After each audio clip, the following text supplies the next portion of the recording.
e quando a gente fala de um doador falecido já? Quais são os requisitos? O que a família pode fazer? Olha, o doador falecido é aquele paciente no Brasil, né, que faleceu por morte cerebral. Nossa.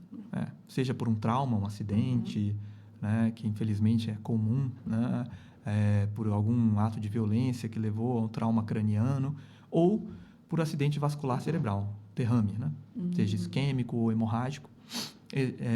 Esses pacientes eles acabam tendo o diagnóstico de morte cerebral, mas o coração ainda está batendo. Né, e o coração ainda está batendo, mantém, né, a viabilidade dos órgãos. Então, é assim. É importante a gente falar sobre isso, né, porque ainda existem muitos mitos e questionamentos a respeito disso, mas isso é uma coisa extremamente bem estabelecida há muitos e muitos anos, dos critérios para diagnóstico de morte cerebral. Não existe uma pessoa diagnosticada com morte cerebral, tá, que ela tem alguma possibilidade de voltar a acordar. Não existe isso. Esse diagnóstico ele é muito rígido e ele exige exames muito bem feitos para que se tenha o diagnóstico da morte cerebral.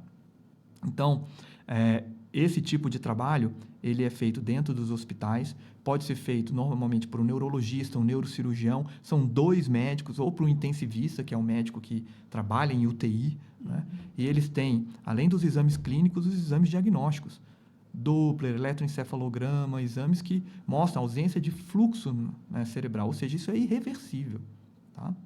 E uma vez que esse diagnóstico ele é feito, tá, por essas equipes, que absolutamente nada tem a ver com o transplante, né, ou seja, não há nenhum tipo de conflito de interesse, existem as centrais estaduais de transplante e as suas organizações de procura de órgãos, que são aquelas equipes que estão dentro dos hospitais e que identificam esses potenciais doadores, tá? E notificam para as centrais estaduais, né, ou, enfim, para que esse processo, então, seja, após a confirmação, seja feita a abordagem da família, né, se eles desejam que esse parente ele possa ser um doador de órgãos. Tá?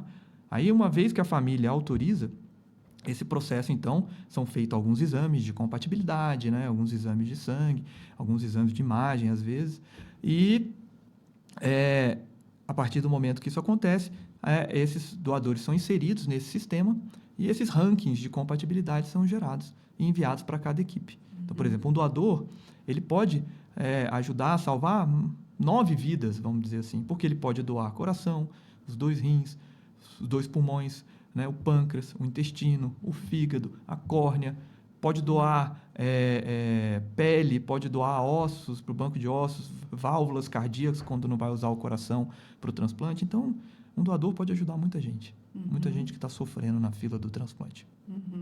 E percentualmente, qual que é mais ou menos o número de doadores no Brasil hoje?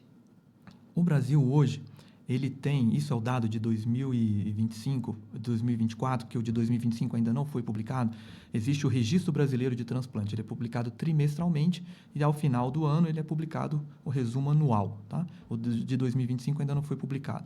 O de 2024, o Brasil está com em torno de 17 doadores por milhão de população, tá? Só para você ter uma ideia, esse número é um número muito ruim. Países de primeiro mundo, que tem uma doação muito boa, a Espanha, por exemplo, tem 40 doadores por milhão de população. O que acontece no Brasil? O Brasil, como sempre, é um país muito díspare, né? Então, a gente tem, por exemplo, o Paraná, que é o estado campeão de doação de órgãos no Brasil, com 43 doadores por milhão, ou seja, nível Europa, tá? E a gente tem estados que não notificaram um único doador, né? Tipo Amapá. Então, assim, muita diferença. Né? Mas, assim, em média, então, são 17 doadores por milhão. É um número que ele vinha crescendo. Na pandemia, ele teve uma queda, né? Obviamente, por causa dos problemas relacionados à pandemia. E agora ele vem em recuperação, só que numa recuperação muito lenta.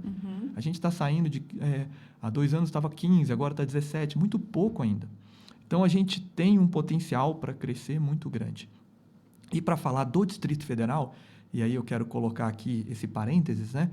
Poxa, nós fazemos muitos transplantes, tá? Mas o Distrito Federal fechou 2024 com 15 doadores por milhão de população, ou seja, abaixo da média nacional, tá? O que eu acho que é uma situação muito ruim, porque, como eu te falei, Quando o doador é local, menor esse tempo de isquemia, melhor o resultado. Sim.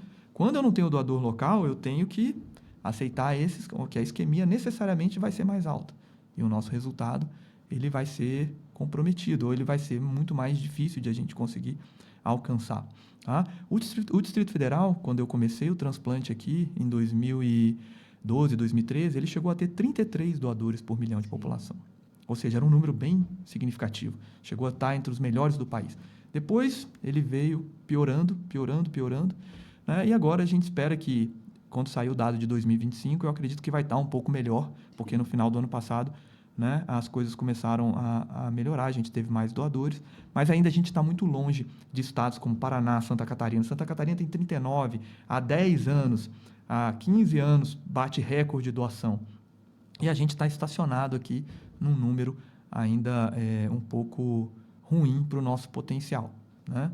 E isso é uma coisa que tem a ver com o treinamento, com o sistema público de saúde, com a conscientização das famílias, porque a principal causa de não doação, quando eu tenho um potencial doador, tá? Eu sou aquele que morreu de morte cerebral. Qual é a principal causa para ele não virar um doador efetivo, aquele de fato a gente vai utilizar o órgão? 50% é recusa familiar.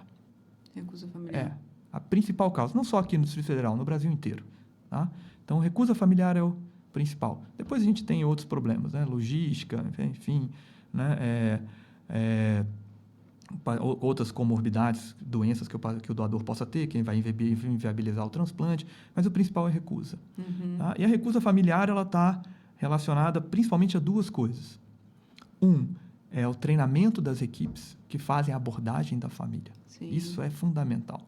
Tá? A equipe bem treinada, isso não é uma coisa intuitiva, existem técnicas para isso, né? De como abordar, do momento certo, de como fazer isso. Tá? E uma outra coisa que aí é uma consideração pessoal é a jornada desse paciente dentro do sistema de saúde. Porque você pensa, a família está ali, né? E viu aquele ente querido, ele chegou numa UPA, foi mal atendido, depois não tinha uma vaga de UTI para ele, Sim. E aí ele ficou um tempão esperando, depois o atendimento das equipes não foi um atendimento adequado. Aí no final desse processo todo, quando ele falece, aí vem alguém para pedir para ele doar os órgãos. Então isso é uma coisa que interfere, sem dúvida, no resultado. E o nosso sistema público de saúde do Distrito Federal, infelizmente, passa um momento muito difícil. Então eu acho que isso interfere também, né, nesse resultado. Tá? Imagina, um problema sistêmico mesmo, né? Eu me recordo que lá atrás a gente fazia a opção no nosso documento, né? Minha primeira carteira de motorista eu coloquei lá, doadora de órgãos. Hoje em dia não tem mais essa opção, a família precisa ser consultada, né? Mas eu não tinha esse panorama que você trouxe, que realmente a família às vezes está num momento de um luto tão profundo, né? De uma inconformidade com a aceitação daquela passagem, que às vezes ela não tem nem espaço para aceitar, né? Por que foi alterada essa legislação e agora a gente não pode fazer a opção diretamente? Poder até pode, não mais no documento, mas existe até os cartórios. Se você deseja ser uma doadora de órgãos ou quem quiser ser um doador de órgãos, ele pode entrar, isso é até gratuito, né? Tem o site do e-notoriado, onde a pessoa ela pode deixar lá, né, registrado em cartório que ela deseja ser um doador de órgãos. Foi uma iniciativa dos cartórios, até da associação deles, né, acho que iniciativa muito bacana, mas isso não muda o fato de que a sua família tem que autorizar. Mesmo que você deixe, ou que qualquer pessoa deixe isso registrado em cartório, através desse notoriado, como eu falei, é um serviço gratuito, no momento da autorização, a família tem que autorizar. Tá? É óbvio que quando a pessoa deixa isso registrado, ou principalmente ela deixa isso claro para a família tende a respeitar. Então, isso é uma coisa que ajuda. Dificilmente as pessoas querem falar sobre morte, né? Mas é uma coisa que precisa ser falada dentro de casa. Sim. Eu quero ser um doador. Se acontecer alguma coisa comigo, eu quero ser um doador. Vida também, né? Como eu falei para você, 70 mil pessoas. Tá? E aí, dessas 70 mil, tá? Se a gente fazer uma conta muito grosseira, todos os órgãos, pelo menos 20% vai morrer na fila. Então, é um dado muito triste para quem trabalha com isso. Eu que coloco um paciente na fila, se eu vejo que eu tenho toda a possibilidade de recuperar a saúde daquele paciente com transplante e ele não consegue porque não tem um doador, sempre fica para a família aquela expectativa, e se tivesse feito, e se tivesse conseguido? Então, é uma situação muito difícil. Então, falar sobre a morte é importante. Por quê? Deixar claro para sua família que você deseja ser um doador de órgãos, porque isso é uma coisa que tende a ser respeitada nesse momento. Tá? Por quê? Depois que a doação ela é autorizada pela família, existe um processo. E esse processo todo, até que a equipe chegue lá para retirar o órgão e tudo aconteça, e tudo vai atrasar, às vezes, o velório, né? O enterro, a entrega daquele corpo para a família. E muitas vezes a família não quer esperar. Existe culturalmente no Brasil uma coisa de que quando a pessoa falece, parece que tem que enterrar ontem, né? Nem hoje. Parece que vai encerrar. Isso é uma coisa cultural, né? Você vê nos Estados Unidos, não existe isso. Eles fazem o velório uma semana depois, muito tempo depois. Os familiares que moram fora vêm, eles fazem até uma recepção com comida. É cultural. Aqui não. Aqui existe essa história de que quando a pessoa falece, tem que enterrar imediatamente. E quando a família autoriza a doação, até que, você imagina, as equipes se organizem peguem, foi em outro estado, o avião, para chegar lá, para tirar o órgão, isso vai atrasar em 12, 24 horas a entrega do corpo para a família. E muitas vezes esse é um motivo que a família não quer, ou ela desiste da doação.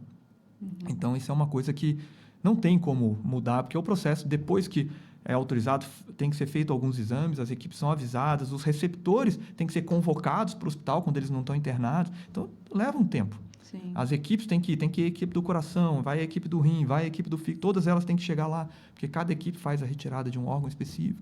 Então, é um processo que leva tempo, e isso demanda tempo, né, para a família, para a entrega do corpo. E muitas vezes isso acaba sendo um motivo para desistência também.